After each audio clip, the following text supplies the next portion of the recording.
आकाशवाणी नागपूर हेमांगी कुलकर्णी आपल्याला ठळक बातम्या देत आहे।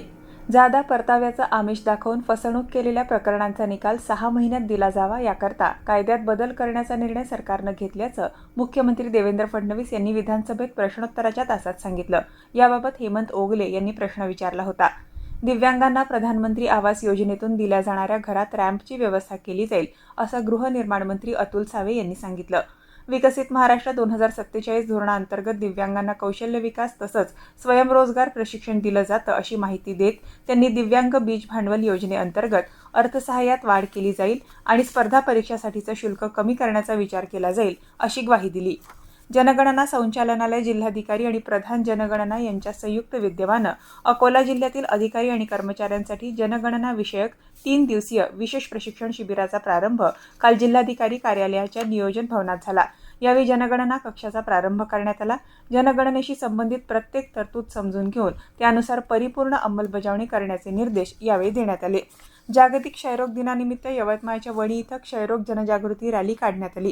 क्षयरोग दूरीकरण कार्यक्रमाअंतर्गत शिक्षण प्रसारक मंडळ वणी यांच्या विद्यार्थ्यांनी आणि शिक्षकांनी या रॅलीत सहभाग घेतला।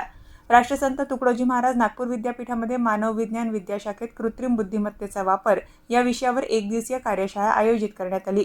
कुलगुरू डॉक्टर मनाली क्षीरसागर यांनी एआयचा नैतिक आणि जबाबदारीने वापर करण्याचं आवाहन करताना मानव विज्ञान शाखेत त्याचं महत्त्व अधोरेखित केलं। महाराष्ट्र शासनाच्या सांस्कृतिक कार्य विभागाअंतर्गत माटी हमारा वंदन या देशभक्तीपर संगीत नृत्यमय कार्यक्रमाचं 27 मार्च रोजी संध्याकाळी 6:30 वाजता शंकरनगरमधल्या साई सभागृहात आयोजित करण्यात आलंय। या कार्यक्रमात नागपुरातील सुमारे 200 गायक, वादक आणि नृत्य कलाकार सहभागी होणार असून भारतीय लोकसंस्कृतीचा अनोखा आविष्कार सादर होणार आहे।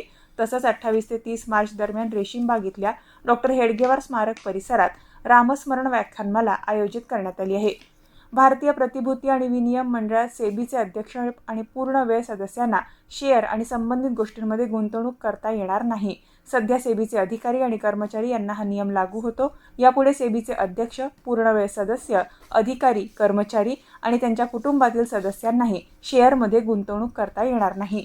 याबरोबरच हे ठळक बातमीपत्र संपलं। यापुढील ठळक बातमीपत्र रात्री 8:42 ऐकता येईल। नमस्कार।